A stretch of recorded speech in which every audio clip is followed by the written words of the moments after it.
In number 143 in your classic for transformations of sine and cosine, we want to find the amplitude, period, phase shift, and vertical shift of the function. So we have a sine function, and inside we have a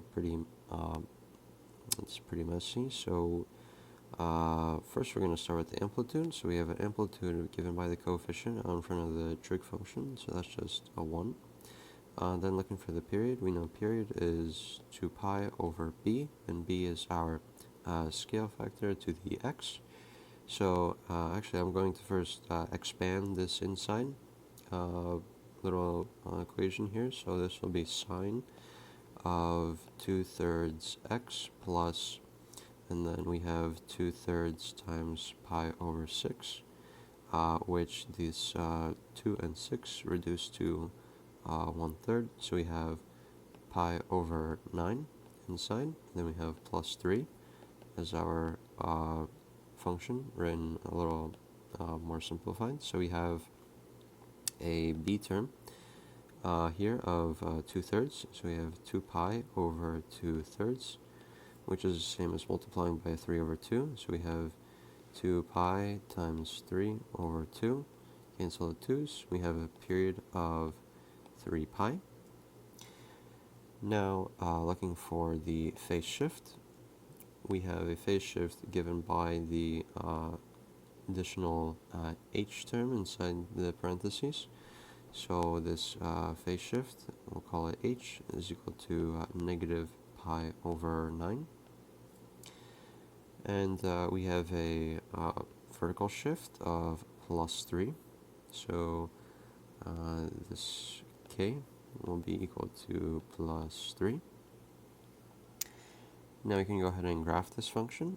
So this function is a little tough to find the points of, but we can work a little bit backwards by setting this sign of, and I'll label the whole inside as theta as equal to either 0.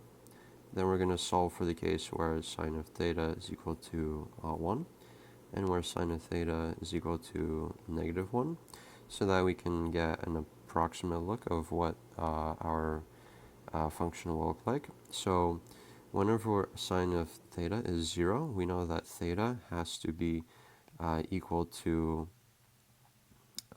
0 pi. It can be going in the negative direction, so we have negative pi.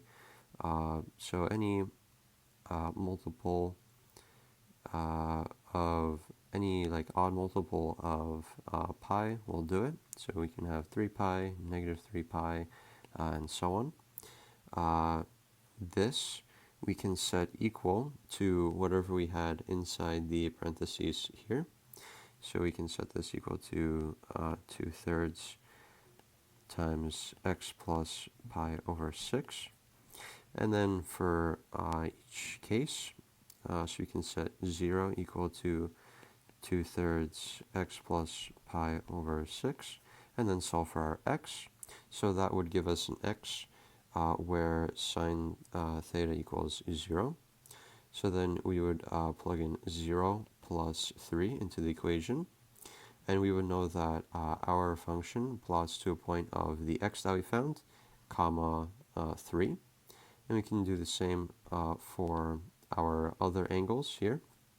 So if we have sine theta equal to 1, then we know that theta has to be equal to pi over 2.